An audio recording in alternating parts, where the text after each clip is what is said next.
Assalamu alaikum everyone. I hope all of you are doing well. So in this video, I will be discussing about Plato's literary criticism. So let's begin. So Plato, the greatest and the most original of all the ancient philosophers of Greece, was born in Athens in the year of 427 BC. His parents were the member of families of great influence in the time period of Pericles. From an early age, therefore, he must have associated with men who could talk with knowledge of political problems. His inclination may well have been towards practical politics, but the oligarchic government disgusted him by its violence, and the restored democracy was still worse in his eyes because it was responsible for the execution of his master Socrates. He received the usual education of a high-born Athenian in athletics, music, and literature. It is recorded that he distinguished himself in both poetry and athletics. When he was 20, he became a disciple of Socrates, whose philosophy we know largely through Plato's writing. After the death of his teacher, Plato traveled extensively in Egypt and Italy. Shortly afterwards, he established his famous academy in Athens, where he taught philosophy for 40 years to a small band of disciples. Among his distinguished people were Aristotle and Demosthenes. Plato attempted to put the teaching of the academy into practice and tried twice to take part in active politics, but he was disappointed in this hope. His direct intervention in politics was useless. His success was in the academy. Plato died at the wedding feast in 347 BC in the 81st year. So, Plato was a poet and a mystic, as well as a philosopher and dialectician. He combined in him great powers of a logical analysis and abstract thought with wonderful poetic imagination and deep mystical feeling. So, as we all know that his famous work include The Republic. In The Republic, Plato is concerned to construct first an ideal state and secondly the ideal man, who is the individual counterpart of the state.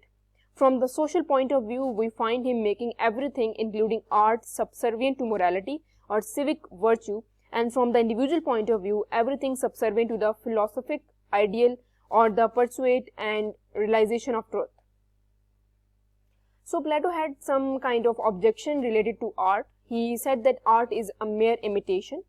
So Plato's low estimate of art appears also in the theory of art as imitation and his contemptuous references to the nature of artistic genius. As to the first, art is to him only imitation. It is a copy of an object of the senses, and this again is only a copy of an idea. Hence, a work of art is only a copy of a copy. Plato did not recognize the creativeness of art. This view is certainly false. If the aim of art were merely to imitate, a photograph would be the best picture, since it is the most accurate copy of its subject. What Plato failed to see was the artist does not copy his object but idealizes it. And this means that he does not see the object simply as an object but as the revelation of an idea. He does not see the phenomena with the eyes of other men, but penetrates the sensuous envelope and exhibits the idea shining through the veils of sense.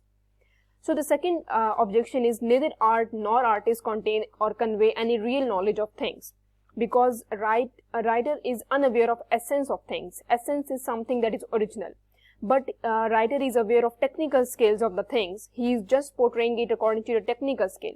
He do not know about original knowledge of things. For example, meaning of love only understand by those people who feel it personally. So according to Plato, neither art nor artists contain or convey any real knowledge of things, because artists only know about the technical skills. The third objection is that art put the soul in conflict with itself. So soul, according to Plato, divided into appetite and reason. Appetite is something that is related to literature, and literature appeal to this part, whereas reason is something that is about the emotion, and that doesn't go here and there. So Plato basically talk about that whenever you are listening to a song, you become nostalgic. It appeals to your appetite, while there must be a balance between both the reason and appetite according to Plato. So the fourth objection is that art can promote dangerous imitative behavior. For example, if you see some horror movie, some gothic novel, fiction, so it promotes some dangerous imitative behavior, that you copy it. You copy that particular character, that horror character. So fifth objection is that art weakens the individual and therefore weakens the society as a whole. Plato believed in society. Every individual is very important. According to Plato, every individual is universe. If any individual is corrupt, it also corrupts or weakens the society. The sixth objection is that art should be censored. According to Plato, only the good should be shown. There is a need of a judge who decide which or whether this art shown to the people or not. So, as we all know about that, he had some objection, as we previously discussed in the previous slide. So, Plato has some point of view regarding art as well. He wants perfection from the artist's objection. Artists should not portray evils of the character. Artists need to be better understand the essence of things. Art is deceptive. According to Plato, art is deceiving people. Essence of everything is perfect and unchangeable according to Plato. As we previously discussed, that essence is original thing. Artists through their skill tell something that is, but that is not essence. Okay, he had technical skills, but he does not portray it original. He does not portray originality. Essence is something that is original and what you see. So artist does not have such kind of things. Artists just have technical skills. So Plato also attack on poetry as well. So according to Plato, poetry is twice removed from the reality and it makes men believe in imperfection. According to him, poetry is sudden and poet give thoughts. Plato thinks that poet do not imitate on something, doesn't imitate on something. For Plato, poet give thought to what they write. It is sudden. Poetry appeals to heart and not intellect. It is a temporary, appeals to our emotion. Poetry is not moral in character. It treats both virtue and vice alike. It does not teach good to people. So he had some kind of objection on poetry as well, and he attack on poetry as well, that it is sudden. The poet doesn't imitate on something or meditate on something, and it appeals to heart, not intellect. So he also have some kind of objection on drama as well, and he thinks that drama needs to be staged and opinion or approval of audience is required here. And first of all, they approved or disapproved it, and through technical skills, sounds of animals, etc., dramatists make us believe in something artificial. So there is no originality on drama according to Plato. And audience are watching the character and they want it to be like one of those characters. So evil character has some bad influence or for the society, losing or individuality. So art show appearance, not the reality according to Plato. Drama, comedy and tragedy both have pleasure to them. We must pity those characters, not make fun of them. So as Plato as a philosopher, we see that as a moralist, Plato disapprove of poetry because it is immoral. As a philosopher, he disapprove of it because it is based in falsehood.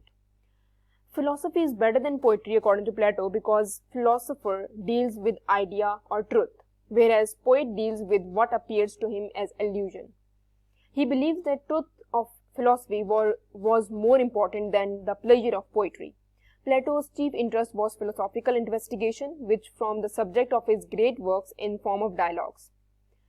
And another important aspect is that art twice removed from the reality. According to him, all art are imitative or mimetic in nature. He wrote in the Republic that ideas are the ultimate reality. Things are conceived as ideas before they take practical shape. So ideas are original, and they think and the things is the copy of that ideas. Plato's three main objections on poetry are that poetry is not ethical because it promotes undesirable passion. It is not philosophical because it does not provide true knowledge, and it is not pragmatic because it is inferior to the practical art and has no educational values. So the last point is that Plato as a critic, Plato, the greatest Greek philosopher, was the first literary critic in Europe as well. It may fairly be said that with him literary theory really begins. He placed criticism for the first time on the exalted plane, and he has something to say to all ages. He popularized that larger and more philosophical criticism which aimed at viewing literature in its relation to life and at arriving, if possible, at the innermost law of its being. He set men thinking seriously about art and literature, gave inspiration and direction to the critical effort, and at the same time supplied ideals for the generation to come. Right down to recent time, his idea of poetry have acted as an unfailing stimulus to men's mind. He turned the eyes of men from what is formal, pedantic and petty in literature to the things which really matters. This is why he is regarded as one of the greatest of critics, who is the light of bringer in the truest sense of the term, because he revealed to men the spiritual side of art. So that's all from my side. If you have any queries, you can ask me in the comment section. Please like, subscribe and share my channel. Thank you for watching.